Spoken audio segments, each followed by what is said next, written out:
அய்யுஹன் நாஸ், அல்லாஹ்வின் தூதர் அவர்கள் உபதேசம் செய்தார்கள், மக்களே, கத் அலல்லகும் ஷஹ்ருன் அதீம்.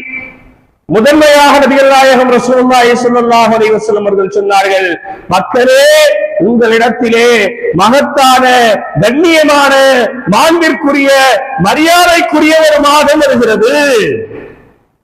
அதீம் அப்படிங்கிற வார்த்தை இருக்கு இல்லையா, இது அரபியர்கள் எதற்கு பயன்படுத்துவாங்கன்னு சொன்னா, ஒரு பொருளின் மீதோ, ஒரு இடத்தின் மீதோ, ஒரு நபரின் மீதோ அளவு கடந்த மரியாதை வைத்திருந்தால் மாத்திரம்தான் அதீம் என்கின்ற வார்த்தையை பயன்படுத்துவாங்க.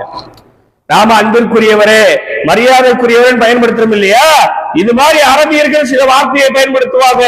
ஆனா உயர்விலும் மிகுந்த உயர்வை காமிப்பதற்காக அதீம் என்கின்ற வார்த்தையை பயன்படுத்துவார்கள்.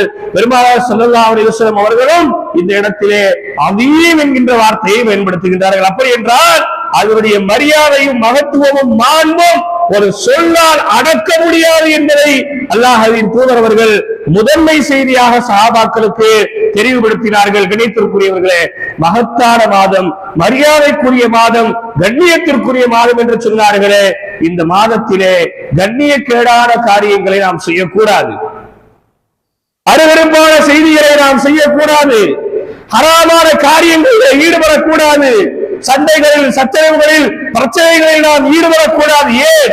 இது மகத்தான மாதம், இது மரியாதைக்குரிய மாதம், கண்ணியத்திற்குரிய மாதம் என்று அல்லாஹ்வின் தூதர் அவர்கள் குறிப்பிட்டார்கள். நாம ரொம்ப கண்ணியமான ஒரு ஆளை நம்ம வீட்டுக்குள்ள வச்சுக்கிட்டு சண்டை போடுவோமாங்க? போடுவோமா? வெளியூர்ல இருந்து ஒரு பெரிய அசரத்து ஒரு ஆளை கூப்பிட்டு வரோம், கூப்பிட்டு வந்து நடு வீட்டுல வச்சுட்டு கணவன் மனைவி சண்டை போடுவாங்களா? மாமாவோட மச்சான சண்டை போடுவாங்களா? அண்ணனும் தங்கச்சியும் சண்டை போடுவாங்களா? ஹராமான வார்த்தையில பேசுவாங்களா? ஏன்? அந்த கண்ணியமானவர் நம்ம வீட்டுல இருக்காரு, நாம சண்டை போட்டா நமக்கு அவங்களுக்கு மட்டும் பிரச்சனையா இல்ல, அது அவரையும் கேவலப்படுத்துற மாதிரிதான், அவருடைய மரியாதைக்கு அது இருக்கு அப்படிங்கிறத நாம் வழங்கியிருக்கோமா இல்லையா?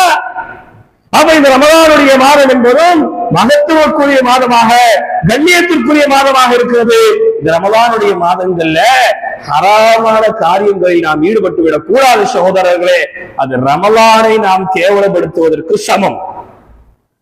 அல்லாஹும் அல்லாஹுடைய தூதரும் கண்ணியப்படுத்திய ஒரு மாதத்தை, கண்ணியப்படுத்திய நாட்களை, கண்ணியப்படுத்திய பகல்களை, கண்ணியப்படுத்திய இரவுகளை நாம் இழிவுபடுத்துவதற்கான இணையாக அது மாறிவிடும் என்பதை கவனத்திலே கொண்டு ரமலானுடைய மாதத்தில் எந்த விதமான பாவ செயல்களிலும்